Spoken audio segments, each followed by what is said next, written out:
خدا کی بن کر ہے چھایا.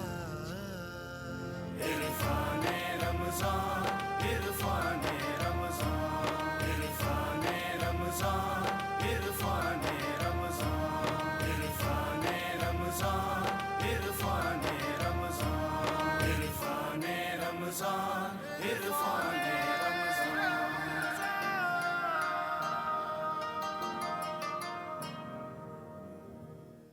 سلامتی ہے ان آنکھوں پہ جو ہدایت پہ نظریں جمائے بیٹھی ہیں، ان کانوں پہ جو ذکر خیر کے منتظر رہتے ہیں، اور ان قدموں پہ جو ہدایت کی راہ پہ گامزن ہیں. السلام علیکم ورحمۃ اللہ وبرکاتہ. تمام تعریفیں خدائے بزرگ و برتر کے لیے جو وحد اللہ شریک ہے، نہ کوئی ثانی نہ کوئی ہمسر.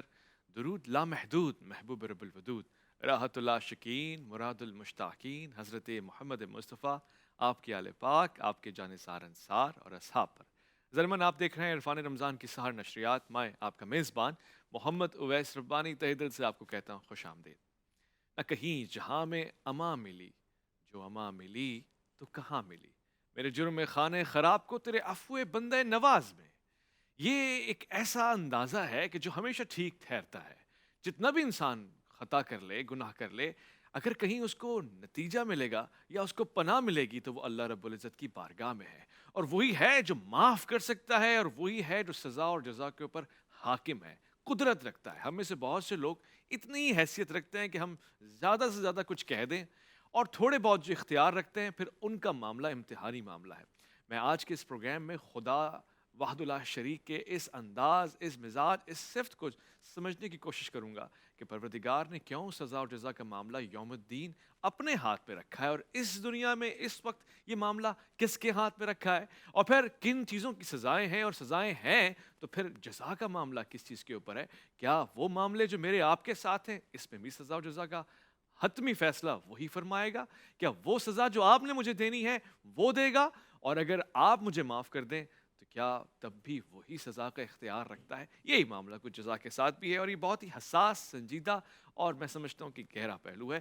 میں اس پہ انتہائی معزز انسان کو اپنے ساتھ لیے بیٹھا ہوں کہ جن سے دنیا علم لیتی ہے، اور ان کی اپنی جستجو محنت انتہائی معیاری اور مثالی ہے. آسمان علم کے اوپر چمکتا ہوا ستارہ ہیں، یہاں تک کہ خوشبو ان کی مہکتی ہے، اور دنیا بھر میں اپنے علم کی حدت سے کسی کو محروم نہیں رہنے دیتے. سب کے لیے دروازہ کھلا رہتا ہے. سوال و جواب کا سلسلہ ہر کس و ناقص کے لیے یوں ہی میسر آتا ہے. میں خوش آمدید کہنا چاہتا ہوں ہمارے پروگرام میں تشریف فرمائیں جاوید غامدی صاحب. السلام علیکم ورحمۃ اللہ. وعلیکم السلام ورحمۃ اللہ. میں سب سے پہلے آپ سے شکریہ عرض کروں گا کہ آپ نے اپنا قیمتی وقت ہمیں عنایت فرمایا ہے، اور میں نے جو آج مشکل اور پیچیدہ موضوع منتخب کیا ہے اس میں آپ کی رہنمائی لیے بغیر میں آگے بڑھ ہی نہیں سکتا. میں سب سے پہلے تو یہ جاننا چاہتا ہوں کہ یہ سزا اور جزا کا تصور اسلام میں ہے کیوں، اس کے بنیادی فوائد کیا ہیں، اس سے نتیجہ کیا لیا جائے گا، اور دنیا اور آخرت میں سے کیا فائدہ ہو سکتا ہے؟ اسلام کے بارے میں آپ جانتے ہوں گے کہ یہ فطرت کا دین ہے. خود اللہ تعالیٰ نے قرآن مجید میں اپنے دین کا تعارف کراتے ہوئے یہ کہا ہے کہ فطرت اللہ التی فطر الناس علیہا، یہ اللہ کی بنائی ہوئی فطرت ہے.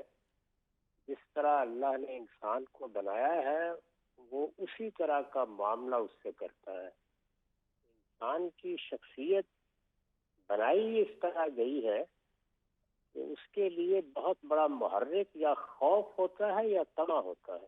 صحیح. چنانچہ قرآن مجید میں صالحین کے بارے میں یہ کہا گیا ہے کہ یدعون ربہم خوفا و طمعا. انسان یا تو کسی چیز کو حاصل کرنے کے لیے آگے بڑھتا ہے، اور یا اس اندیشے سے پیچھے ہٹتا ہے کہ یہ اس کے لیے اذیت کا یا نقصان کا یا ضرر کا باعث ہوگی. صحیح. کیونکہ انسان کی فطرت یہی ہے، اس وجہ سے اللہ تعالیٰ اس کو ہدایت دیتے ہیں، اس کی رہنمائی کرتے ہیں، اس سے چاہتے ہیں کہ وہ علم و عقل کی روشنی میں فیصلے کرے. تاہم اپنی فطرت کے اس تقاضے سے مجبور ہو کر وہ غلطیاں بھی کرتا ہے، اور بعض موقعوں پر جرائم کا ارتکاب کر بیٹھتا ہے. دنیا میں کرتا ہے تو یہاں بھی جزا و سزا کا نظام بنانا ناگزیر ہو گیا. سب انسان بناتے ہیں. ہم اس وقت دعویٰ کرتے ہیں کہ بڑی مہذب دنیا میں جی رہے ہیں، جی لیکن اس میں بھی نہ جیلیں بند ہوئی ہیں، نہ عدالتیں ختم ہوئی ہیں، واہ. نہ جنگوں پر قفل لگایا گیا ہے. جزا و سزا کے ساتھ ہی حکومتوں کا نظام قائم کرتا ہے، ہم. اور جزا و سزائی کے ساتھ اللہ تعالیٰ بھی بندوں سے معاملہ کرتے ہیں. انسانی فطرت میں جو چیز رکھی گئی ہے اس کے لحاظ ہی سے معاملہ ہوگا. ٹھیک ہے. یہ تو بہت دفعہ ہم سن چکے ہیں اور اس کو سمجھنے کی کوشش بھی کر رہے ہیں کہ اس کی صفت رحمی غالب ہے.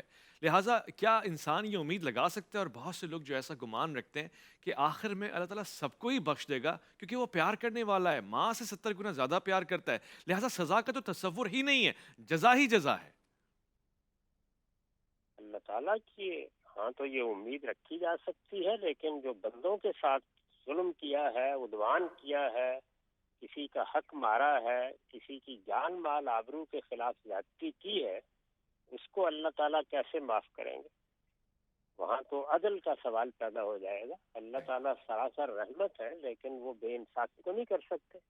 ہم. اگر کسی نے یہاں لوگوں کے خلاف کوئی اقدام کیا ہے، آخر ہم نے اپنی آنکھوں سے دیکھا ہے کہ بعض لوگ مذہبی جذبے سے مغلوب ہو کر بچوں کے پرخچے اڑا دیتے ہیں، مدرسوں تک پہ حملہ آور ہو جاتے ہیں، نمازیوں تک کو پاس کرنے کے لیے تیار نہیں ہوتے. کتنے لوگ ہیں کہ جو اقتدار کے نشے میں عورتوں پر مردوں پر زیادتی کرتے ہیں. اس طرح کے لوگوں کو اللہ کیسے معاف کر دے گا؟ اس لیے کہ اللہ تو عادل بھی ہے. اپنی ذات کے بارے میں وہ رحیم و کریم ہے. اس میں توقع ہو سکتی ہے کہ اگر کوئی بندہ معافی مانگتا ہے، توبہ کرتا ہے، رجوع کرتا ہے تو وہ معاف کر دے اسے. اور اس کے بارے میں اس نے بتا بھی دیا ہے کہ میں اگر چاہوں گا تو معاف کر دوں. صحیح صحیح. میں اگر چاہوں گا تو معاف کر دوں گا. مگر ایک سوال بنیادی طور سے جو اٹھتا ہے یہاں پر، وہ قرآن حکیم میں واضح طور سے کہہ چکا ہے فَمَن يَعْمَلْ مِثْقَالَ ذَرَّةٍ خَيْرٍ يَرَهُ وَمَن يَعْمَلْ مِثْقَالَ ذَرَّةٍ شَرٍّ يَرَهُ. یعنی خیر ایک ذرہ برابر ہے اس کا بھی اجر ہے، اور اگر کسی نے شر کا کام کیا ہے اس کا بھی اجر ہے. تو پھر شفاعت کرنے والا کس چیز کی شفاعت کرے گا؟ آیا شفاعت کا حق بھی کسی کو حاصل ہے؟ اور اگر حاصل ہے تو پھر سزا و جزا میں شفاعت آپس میں متصادم نظر نہیں آ رہے؟ یہ جو آیت آپ نے پڑھی اس کا مطلب تو یہ ہے کہ ہر شخص کا نامہ اعمال اس کے سامنے آ جائے گا. ہم. جو شخص بھی یہاں کوئی برائی کر کے گیا ہے، یہ نہیں ہوگا کہ وہ برائی اس نے کر لی اور اللہ تعالیٰ کے ریکارڈ سے محو ہو گئی. وہ سامنے آ جائے گی، اس کے نامہ اعمال میں نمایاں ہو جائے گی. وہ دیکھ لے گا کہ میں نے کیا کیا اور اس کی سزا یا جزا کیا ہونی چاہیے. اس کے بعد وہ مرحلہ شروع ہوگا. اب جو کچھ سامنے آ گیا ہے اس میں کیا معاملہ کیا جائے. بالکل اسی طرح جیسے عدالت میں آپ مقدمہ چلاتے ہیں، جب واضح ہو جاتا ہے کہ جرم کا ارتکاب ہوا ہے اس کے بعد جزا و سزا کا فیصلہ کیا جاتا ہے. اس میں اللہ تعالیٰ پہلے یہ دیکھیں گے کہ لوگوں کا مجموعی طرز عمل کیا ہے. قرآن نے بالکل واضح کر دیا ہے کہ وہ لوگ جو صحیح راستے کی تلاش میں رہے، اپنے رب پر بھروسہ کرتے رہے، جب کبھی غلطی ہوئی تو توبہ کر لیتے تھے، اللہ کی طرف رجوع کرتے تھے، بڑے سے بڑا گناہ کر کے بھی اپنے رب کے دامن میں پناہ لینا چاہتے تھے، وہ سب معاف کر دیے جائیں گے اگرچہ انہوں نے بڑے سے بڑا گناہ بھی کیا ہوگا. اس کے بعد وہ لوگ دیکھے جائیں گے کہ جنہوں نے سرکشی تو اختیار نہیں کی لیکن توبہ میں، رجوع میں تاخیر کی ہے، ان لوگوں کے معاملے میں عفو و درگزر شروع ہوگا. اس لیے کہ اللہ تعالیٰ چاہیں گے تو اب معاف کریں گے اور چاہیں گے تو معاف نہیں کریں گے. وہاں پر پھر اللہ کے کرم اور اللہ کی عنایت سے نیکوکاروں کو، صالحین کو، انبیاء کو بھی موقع دیا جائے گا کہ وہ بھی کوئی بات کہنا چاہتے ہیں تو کہہ لیں. اور اللہ تعالیٰ جب عفو و درگزر فرمائیں گے تو اس میں ان کی بات بھی مؤثر ہو جائے گی. رہ گئے وہ لوگ کہ جنہوں نے ظلم کیا اور آخری درجے کے مجرم بن کے رہے، وہ نہ کسی کی شفاعت کے مستحق ہوں گے اور نہ اللہ تعالیٰ کے رحم کے مستحق ہوں گے. ان کو تو اپنا انجام بھگتنا ہوگا. اس کے بعد اللہ تعالیٰ سزا کتنی دیتے ہیں اس میں رحم کرم کے مواقع موجود ہیں. وہ انہوں نے بتا دیا ہے کہ اگر میں چاہوں گا یہ جو کچھ سزائیں میں نے بیان کی ہیں یہ سبھی ختم کر دوں گا. فعال لما یرید ہوں، میں جو کچھ چاہوں کر سکتا ہوں، کیونکہ سزائیں میرا وعدہ نہیں ہے کہ اس کی میں خلاف ورزی نہ کروں، وہ وعید ہے. اس وجہ سے میں چاہوں گا تو اٹھا لوں گا، لیکن وہ ان مراحل سے گزر کر ہو۔ صحیح، واضح ہے۔ میں نے ایک اور سوال پوچھنا ہے مگر اسی سوال میں ایک ذرا سی تشنگی باقی رہ گئی ہے۔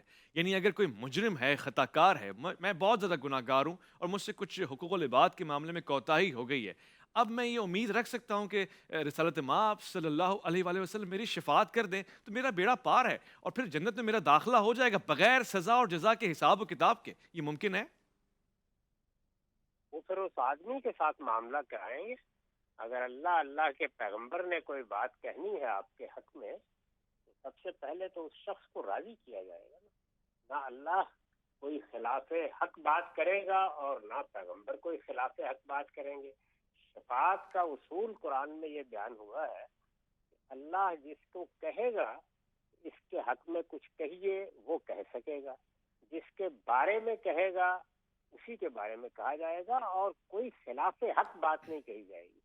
اسی لیے میں نے عرض کیا کہ ایک معاملہ تو اللہ تعالیٰ سے متعلق ہے، ہم گناہ گار لوگوں سے اللہ کی بارگاہ میں بھی بہت سی کوتاہیاں ہو جاتی ہیں، لیکن بندوں کے معاملے میں ایک دوسرا فریق ہے، اس کو راضی کرنا پڑے گا۔ اس کو حضور نے بیان بھی کر دیا ہے، موقع دیا جائے گا لوگوں کو، وہ راضی کر لیں۔ اچھا، اگر وہ راضی نہیں ہوگا تو پھر نیکیاں دینی پڑیں گی اور برائیاں لینی پڑیں گی۔ اللہ اکبر۔ اللہ تعالیٰ ایسے دن سے بچائے اور اس طرح کے معاملات سے بچائے، اسی کی پناہ مانگتے ہیں۔ گامدی صاحب ایک سوال، آخری سوال ہے مگر ظاہر ہے سزا اور جزا کے موضوع سے ریلیٹڈ ہے۔ ہمارے یہاں عام طور سے یہ دیکھا ہی جاتا ہے، کیا کسی شخص کو یہ حق حاصل ہے کہ کسی کو بھی سزا دینے کے لیے گو کہ وہ حاکم نہیں ہے اور اس کے پاس امارت نہیں ہے، مگر کسی کے لیے بھی کوئی فیصلہ سنا دے کہ جی اس کو ایسے کریں ویسے کریں؟ مثلا ہمارے یہاں تو یہ روزانہ کا معمول بنتا جا رہا ہے۔ ابھی حالیہ مثلا انجینئر محمد علی مرزا صاحب کے لیے ایک بڑے پیر صاحب نے کہہ دیا کہ جی اس کو آپ قتل کر دیں اور 5 لاکھ روپے کا جرمانہ ہے، جبکہ اس کی مذمت میں مفتی طارق مسعود صاحب نے بھی اپنا کردار نبھایا اور انہوں نے بتایا کہ یہ ایسا نہیں ہونا چاہیے۔ کیا کسی کو یہ حق حاصل ہے کہ کسی کے لیے بھی کوئی فتویٰ دے دے اور پھر سزا اور جزا کا معاملہ کر دے؟ یہ تو ایک سرکشی ہے، اللہ تعالیٰ سے بغاوت ہے۔ اللہ تعالیٰ نے جزا و سزا کا حق اس دنیا میں مسلمانوں کے نظم اجتماعی کو دیا ہے، یعنی جو مسلمانوں کی پوری جمعیت ہے وہ جن لوگوں کو اقتدار کی ذمہ داری دے وہی یہ حق رکھتے ہیں۔ وہ قبائلی زندگی میں ایک اور طریقے سے ہوتی تھی، موجودہ زمانے میں منظم ریاستیں ہیں، مقدمہ چلے گا، اس کو بات کہنے کا موقع ملے گا، اگر کسی نے کوئی غلطی کی ہے تو قانون دیکھا جائے گا، اس کے مطابق وہ کسی جزا یا سزا کا مستحق ہے تو پھر اس کے خلاف کوئی اقدام کیا جائے گا۔ یہ تو ہمارے ہاں کی جہالت ہے، بدقسمتی سے اس سے خود دین کو اتنا نقصان پہنچا ہے کہ اس کا اندازہ نہیں کیا جا سکتا۔ ہمارے ہاں وہ لوگ جو دنیا سے ناواقف ہیں اور دین سے بھی اصلاً ناواقف ہی ہوتے ہیں، وہ اس طرح کی باتیں کرتے بھی ہیں اور اس کو اپنے دینی جذبے کا اظہار سمجھتے ہیں۔ یہ اللہ تعالیٰ نے جو انسان کو آزادی دے رکھی ہوئی ہے اس میں خود اللہ کے خلاف بغاوت کا ارتکاب ہے۔ کسی کو بھی یہ نہیں کرنا چاہیے، اور خاص طور پر کسی نظریاتی معاملے میں جہاں میرا آپ کا کسی کا اختلاف ہے، یہ حق کے اختلاف کو خدا کا دیا ہوا ہے۔ اگر کوئی اس کو ختم کرنے کی کوشش کرتا ہے تو وہ اصل میں اس کائنات کے پروردگار کے مقابلے میں کھڑے ہونے کی جسارت کرتا ہے۔ اس سے اللہ کی پناہ مانگنی چاہیے۔ سزا سزا قانون کے مطابق ہوگی، نظم اجتماعی کے ہاتھ سے ہوگی، باقاعدہ عدالتی کارروائی کے بعد ہوگی۔ ٹھیک ہے، واضح ہے۔ آپ نے دو ٹوک الفاظ میں اس کی مذمت بھی کر دی، اس کو سرکشی قرار دیا، اور یقیناً یہ دین کے ساتھ بغاوت بھی ہے اور اس کی نافرمانی بھی ہے۔ میں آپ کا شکر گزار ہوں اور بہت ذرا شکر گزار ہوں۔ ایک مختصر سے وقفہ لے رہا ہوں، الف لام میم میں لوٹ کر آئیں گے ضمن، اور یہ سحر نشریات جس میں ایک خاص مہمان کے ساتھ آپ کو ملواؤں گا، ان سے بھی انتہائی دلچسپ سوالات پوچھوں گا اور اپنی تشنگی مٹاؤں گا۔ لوٹ کر آئیے گا، عرفان رمضان میں آپ کا انتظار ہے۔ رمضان عرفان رمضان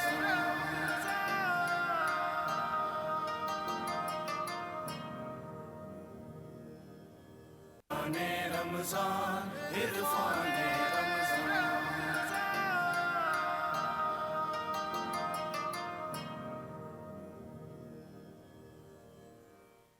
ضمن خوش آمدید کہوں گا آپ کو۔ اس وقت عرفان رمضان میں انتہائی حساس، سنجیدہ اور میرے خیال ہے کہ مستقبل سے جڑا ہوا اہم پہلو آپ کے سامنے زیر غور ہے، ہمیں جس طرف جانا ہے ہم نے اس حوالے سے بات کرنی ہے۔ ایک طویل مدت سے ہم ماضی کے جھروکوں میں جھانک جھانک کے اور پھر کہیں نہ کہیں اپنی رنجشوں کا اظہار کر کر کے دوسروں کو بھی الجھائے جا رہے ہیں۔ میں سمجھتا ہوں کہ زیادہ ضروری یہ بھی ہے کہ ہم مستقبل کی بات کر لیں۔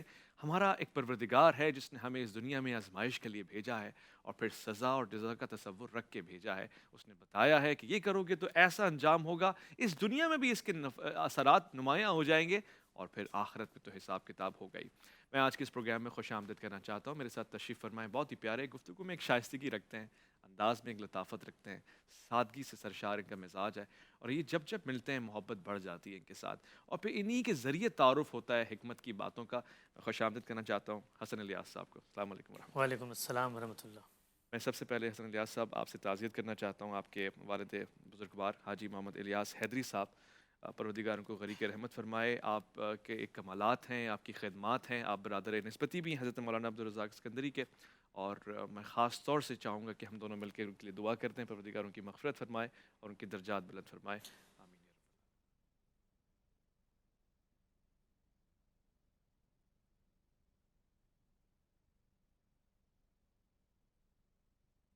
حسن الیاس صاحب، سزا اور جزا کا تصور کیا ہے اسلام میں، یہ ہم سمجھنے کی کوشش کر رہے ہیں، اور پھر یہ ایک اندازے سے ہمیں یوں بھی سمجھایا گیا کہ جب انسان قبر میں جاتا ہے وہاں بھی اسے حساب کتاب تو ہوتا ہے، کچھ سوالات اس سے پوچھے جاتے ہیں، تو کیا وہیں پہ اس کو چھتر لگنا شروع ہو جاتے ہیں اور وہیں پہ اس کے لیے آسانیاں بھی ہو جاتی ہیں؟ بہت شکریہ سب سے پہلے بھائی اویس، اور میں آپ کا تہہ دل سے ممنون ہوں، بالخصوص اس حوالے سے بھی کہ آپ نے والد محترم کو یاد رکھا اور بہت کچھ سیکھنے کا موقع ملتا ہے آپ جیسے صاحب علم کی جو مختلف نشریات سامنے آتی ہیں، اور جس طرح کے موضوعات کا آپ انتخاب کرتے ہیں۔ آج کل کی جو مذہبی فضا ہے اس میں اس طرح کی چیزوں کو بہت درخور اعتراض نہیں سمجھا جاتا۔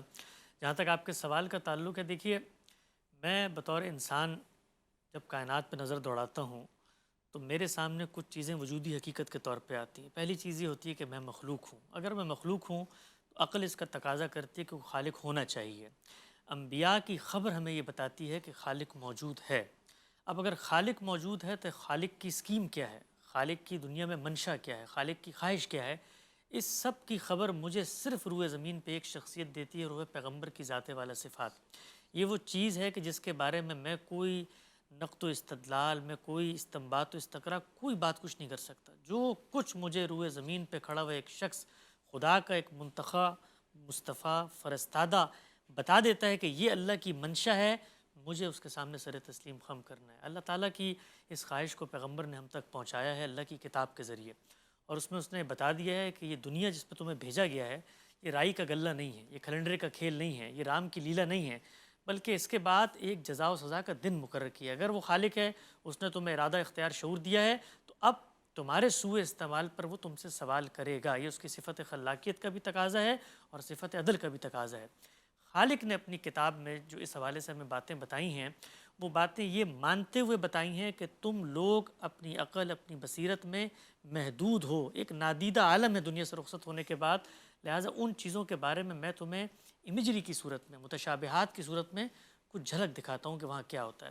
تو قرآن مجید کا مطالعہ کرنے سے ہمیں پتہ چلتا ہے کہ جس وقت آدمی دنیا سے رخصت ہو جاتا ہے تو 3 بنیادی کیٹیگریز بنتی ہیں۔ پہلی کیٹیگری ان سرکش متکبر لوگوں کی ہیں کہ جن کے بارے میں کوئی دو رائے نہیں ہے کہ وہ انسانیت کے دشمن تھے، جیسے آپ کہتے ہیں کہ فرعون تھا، جیسے آپ آج کے دور میں بھی دیکھ سکتے ہیں بعض ٹارگٹ کلرز ہوتے ہیں کہ جن کے بارے میں کوئی دو رائے نہیں ہے کہ انہوں نے اللہ کی شریعت کو بھی پامال کیا اور اللہ کی مخلوق کے حقوق کی بھی تلفی کی ہے۔ ان کے بارے میں قرآن مجید یہ کہتا ہے کہ جب وہ دنیا سے رخصت ہوتے ہیں تو رخصت ہوتے ہی اللہ تعالیٰ کا عتاب ان کا منتظر ہوتا ہے۔ عتاب کی صورت کیا ہوتی ہے، عتاب کیسے دیا جاتا ہے، اس کا شعور میں اور آپ نہیں رکھتے، رکھ بھی نہیں سکتے، اس لیے کہ جس جہاں میں ان کو عتاب دیا جاتا ہے ہم نے وہ جہاں دیکھا ہی نہیں، وہ نادیدہ عالم ہے۔ لیکن یہ بات پیش نظر رہے کہ خود اللہ کی کتاب یہ بات بتاتی ہے کہ جنت اور جہنم جہاں پر انسان کو لے کے جانا ہے وہ بھی تخلیق ہونے ہیں۔ اچھا، چنانچہ وہ تخلیق نہیں ہوئے اور وہ دنیا سے چلا گیا ہے تو کوئی درمیان کی جگہ ہے، اس کو آپ برزخ کہیے، اس کو آپ کسی اور تعبیر سے بیان کر دیجئے، وہ ہمارے ہیتا ادراک میں نہیں آتی۔ وہاں پر اللہ تعالیٰ کہتے ہیں کہ پھر ان کو مرتے ہی خدا کا جو عتاب ہے اس کا مزہ چکھانا شروع کر دیا جاتا ہے۔ یہ پہلا گروہ ہے۔ ایک اور گروہ ہے جو بالکل ایکسٹریم پہ نیک لوگوں کا ہے، جن کے بارے میں طے ہے کہ یہ پیغمبر ہیں، یہ صالحین ہیں، یہ اللہ کے وہ مقرب بندے ہیں کہ جن کا معاملہ بالکل واضح، یہ صدیقین ہیں، یہ شہداء ہیں. ان کے بارے میں بھی اللہ تعالیٰ نے بتا دیا اپنی اسی کتاب میں کہ جب وہ رخصت ہوتے ہیں تو ان کے رخصت ہونے کے بعد ہی اللہ کا رزق ہے جو ان تک پہنچنا شروع ہو جاتا ہے. اس رزق کی نوعیت کیا ہوتی ہے، وہ رزق کیسے پہنچتا ہے، ان کی ارواح کو کیسے اللہ تعالیٰ تسکین آسودگی دیتا ہے، ہم اس کا شعور نہیں رکھتے. ہمیں صرف اتنی بات بتائی گئی ہے. اور تیسرے ہم آپ ہیں، ہمہ شمہ، کمزور، ناقص، ناتواں مسلمان، جن سے غلطیاں بھی ہوتی ہیں، لغزشیں بھی ہوتی ہیں، کوتاہیاں بھی ہوتی ہیں، کبھی توبہ رجوع انابت کی طرف بھی چلے جاتے ہیں، کبھی کبھی دل میں گھمنڈ، تکبر اور بغض، عداوت اور حسد بھی پیدا ہو جاتا ہے. تو وہ ہم عام لوگ ہیں. ہم عام لوگوں کے بارے میں قرآن مجید کے اشارات یہ بتاتے ہیں کہ ہم سلا دیے جاتے ہیں، اور پھر قیامت کے دن جب سور پھونکا جائے گا تب ہم اٹھیں گے، اور پھر اس دن ہماری جزا و سزا ہوگی. جو آپ نے بات پوچھی تھی جو ہمارے بہت زبان زد عام ہے کہ قبر میں سوال ہوں گے، جی پوچھا جائے گا کہ تمہارا رب کون تھا، تمہارا دین کیا ہے، تو پیغمبر کون ہے، اور کہا جاتا ہے کہ لوگ اس کو پہچان لیں گے. عذاب قبر کے حوالے سے ذخیرہ حدیث کے پورا جو مجموعہ ہے، اگر آپ اس کا استقصاء کریں تو 2 اور 2 4 کی طرح یہ بات واضح ہو جائے گی کہ یہ اصل میں رسالت مآب صلی اللہ علیہ وسلم کے مخاطبین کے بارے میں آپ صلی اللہ علیہ وسلم کی ایک پیشن گوئی تھی. اچھا. اور آپ نے ان کو یہ بتایا تھا کہ تم لوگوں کا معاملہ عام لوگوں کا معاملہ نہیں ہے، تم لوگوں کے ساتھ زمین کے اوپر جزا و سزا ہو رہی ہے. جن لوگوں نے پیغمبر کا ساتھ دیا ان کو اللہ تعالیٰ نے دنیا میں حکومت دی، ان کو برتری دی، اور جن لوگوں نے ساتھ نہیں دیا ان کو زمین کے پیٹ سے صفایا کر دیا، ان کا قتال کا حکم دیا گیا. اور وہی عذاب جو آخرت میں ہونا تھا اس کا ایک ٹریلر، اس کا ایک ریپلیکا روئے زمین پہ دکھایا گیا. تو آپ کے جو ساتھی تھے ان کے بارے میں یہ بتایا گیا کہ تم جب دنیا سے رخصت ہوگے تو تمہارے ساتھ یہ معاملہ ہوگا اور تم پہچان لوگے اس پیغمبر کو. آپ دیکھیے نا، آپ خود سوچئے کہ اگر مجھ سے آپ سے سوال ہوگا تو میں نے تو پیغمبر کو دیکھا ہی نہیں ہے، تو میں کیا جواب دوں گا کہ بھئی پیغمبر کی شخصیت میرے سامنے رکھی گئی ہے. تو بالکل ان روایتوں کی بھی سمجھ میں آتی ہے، جب آپ تمام روایتوں کو پڑھتے ہیں اس میں صراحت ہو گئی ہے اس بات کی کہ تم لوگوں کے ساتھ یہ معاملہ ہوگا. اور عقل بھی اس بات کو تسلیم کرتی ہے کہ ان کے ساتھ اگر اللہ تعالیٰ نے کوئی اس طرح کا معاملہ کرنا ہے تو کیا جا سکتا ہے، اس لیے کہ وہ واقف تھے. گویا وہ لوگ تھے صدیقین شہداء میں سے کہ جو جیسی دنیا سے رخصت ہوئے ان کو اس مرحلے سے گزار کے اللہ تعالیٰ نے اسی کیٹیگری میں ڈال دیا کہ رخصت ہوتے ہی اللہ کا رزق ان تک پہنچ رہا. سبحان اللہ. علم و حکمت کے ٹھاٹے مارتے ہوئے سمندر میں سے میں جو اپنا لولو مرجان نکالنا چاہتا ہوں وہ یہ ہے، پہلا حصہ کہ جنت اور جہنم ابھی تخلیق ہی نہیں ہوئی ہیں، تو پھر وہ آدم علیہ السلام کا جنت سے آنا اور پھر وہ معراج کی شب اللہ کے رسول کو سب دکھانا کیا تھا؟ جی بڑا اچھا سوال کیا آپ نے. دیکھیے اللہ تعالیٰ کی کتاب ہمیں یہ بتاتی ہے کہ اللہ تعالیٰ نے جن جگہوں پر ہمیں پہنچانا ہے وہ جگہیں کہاں ہیں، کیا وہ وجود پذیر ہو گئی ہیں. قرآن مجید کا یہ مطالعہ ہمیں بتاتا ہے کہ یہ جو کچھ آپ کو آفاق کے اندر نشانیاں نظر آتی ہیں، اتنی بڑی دنیا، اتنی بڑی کائنات کیوں بنائی ہے اللہ تعالیٰ نے.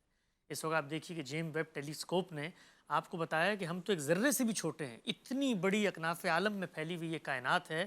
تو یہ اصل میں اسی جنت کا را مٹیریل ہے. تو قرآن مجید نے اس کو بھی بیان کیا ہے کہ وہ جب دن آئے گا یوم تبدل الارض غیر الارض والسماوات، ہم اسی زمین اور آسمان کو تبدیل کر دیں گے ایک دوسرے انداز میں. اور یہ جو کچھ آپ کو آسمان و زمین پہ نظر آتا ہے یہ اسی جنت کا را مٹیریل ہے. اللہ تعالیٰ کہتے ہیں اسی دنیا کو ہم تبدیل کر دیں گے اسی جنت کے اندر. اور یہ جتنی دنیایں کہکشائیں آپ کو نظر آتی ہیں ایک ایک فرد کو اللہ تعالیٰ سونپ دیں گے. قرآن مجید کے وہ مقامات جہاں پر جنت کو ماضی کی صیغوں میں بیان کیا گیا ہے، یہ بتایا گیا کہ ازلفت الجنہ یہ زبان کا اسلوب ہے جس کے اندر آپ کو ایک چیز کو مشہود کر کے حقیقت کے طور پہ گویا وہ ایک امر واقعی کا بیان ہے آنکھوں کے سامنے رکھ دیا جاتا ہے. جہاں تک آپ نے سوال کیا آدم علیہ السلام کا، تو جنت کا جو لفظ ہے یہ عربی زبان میں باغ کو کہا جاتا ہے، یعنی باغ. وہ باغ کہاں تھا؟ خود قرآن مجید نے بتایا ہے کہ انی جاعل فی الارض خلیفہ، میں زمین پہ خلیفہ بنانے جا رہا ہوں. فرشتوں سے جو مکالمہ ہوا ہے وہ ہوا کیوں ہے؟ یہ کہہ کر ہوا ہے کہ میں زمین پر اس کو ارادے اختیار کے ساتھ بھیج رہا ہوں. تو پھر اس کے بعد اللہ تعالیٰ نے جن شخصیت کو یہاں پر مبعوث کیا، عقل یہی کہتی ہے کہ ان کو زمین پہ بھیجنا چاہیے.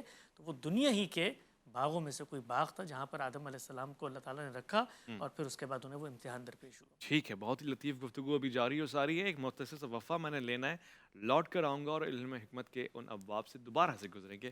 الف لام میم میں آپ کا انتظار رہے گا.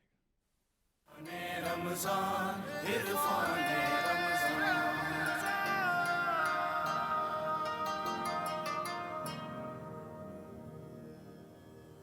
عرفان رمضان عرفان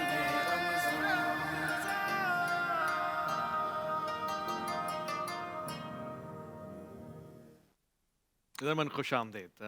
رمضان الکریم جس رفتار کے ساتھ گزر رہے ہیں، گزر ہی گئے ہیں، اندازہ ہی نہیں ہوا. نہیں معلوم یہ قرب قیامت ہے یا پھر ہماری اپنے اعمال یا پھر ہمیں پرواہ ہی نہیں رہی ہے؟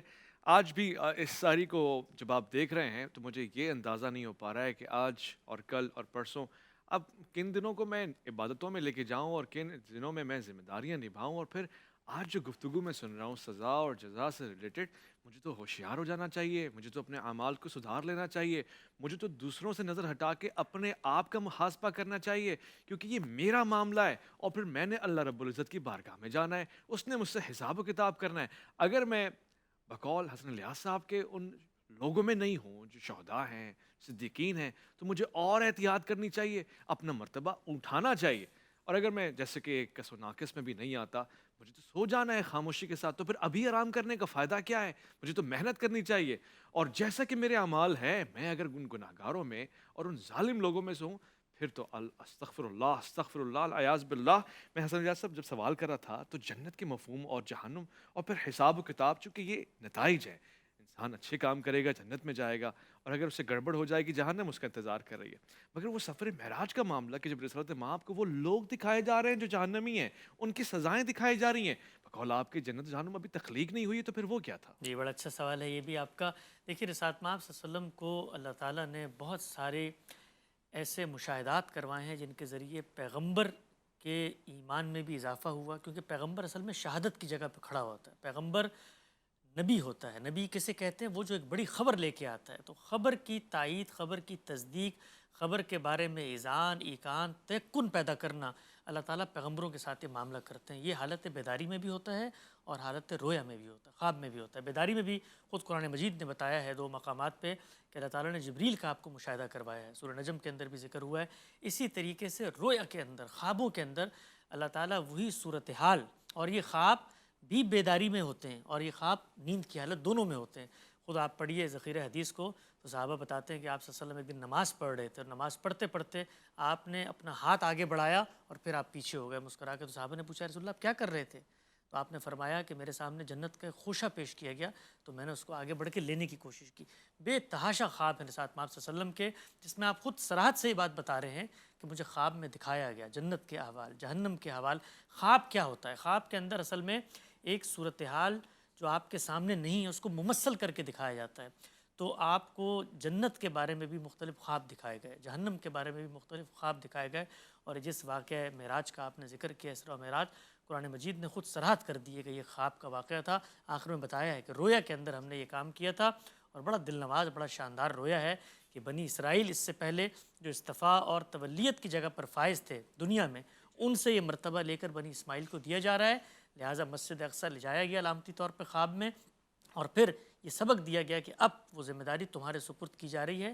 تو یہ معاملات خواب کے اندر ہوتے ہیں، ہم بھی دیکھتے ہیں بہت ساری چیزیں خواب میں ہمیں نظر آتی ہیں، لیکن وہ اس وقت حقیقت میں وجود پذیر ہوئی ہوں یہ ضروری نہیں۔ اچھا، یعنی رسالت مآب صلی اللہ علیہ وآلہ وسلم کا وہ خواب دیکھنا گویا ان کو مشاہدہ کروانا ہے جنت اور جہنم کے احوال کا اور مستقبل کا، یعنی یہ ماضی سے جڑی ہوئی کوئی چیز نہیں ہے بلکہ مستقبل میں ایک سمبولک انداز اپنایا گیا، ایسے ہی؟ بالکل ایسے ہی، اس لیے آپ دیکھیں نا کہ جزا و سزا کا بھی عمل تو ہونا ہے۔ قرآن مجید کہتا ہے کہ سور پھونکا جائے گا، اس کے بعد لوگ جمع ہوں گے، پھر اعمال پیش کیے جائیں گے، اس کے بعد لوگوں کے پاس اگر کوئی عذر ہوگا تو وہ پیش کیا جائے گا، اس کے بعد انبیاء کو پوچھا جائے گا کہ آپ کوئی سفارش، کوئی شفاعت کرنا چاہتے ہیں؟ سارے مراحل ابھی ہونے ہیں، یہ ہونے ہیں۔ اس کے بعد ایک معاملہ ہے جو اللہ تعالیٰ کرتے ہیں۔ اچھا، اللہ تعالیٰ کی آپ اسکیم دیکھیں، ہر چیز میں آپ کو ایک تدریج نظر آئے گی، ایک ٹھہراؤ نظر آئے گا۔ ایسا نہیں ہوتا کہ دنیا کے اندر بھی سارے معاملات انہوں نے ایک ساتھ کر دیے، خود دنیا کے اندر تغیر و تبدل میں ارب ہاں سال لگے ہیں۔ تو اللہ تعالیٰ نے اگر کہیں پہ جنت جہنم پہلے سے بنا کے رکھنی تھی تو قرآن مجید میں اس کی صراحت کرنی چاہیے تھی، اس کو بتاتے وہ واضح الفاظ میں کہ اس طرح کے مقامات ہیں، جنت جہنم حق ہیں، وہ مقامات ہیں، وہ احوال نہیں ہیں۔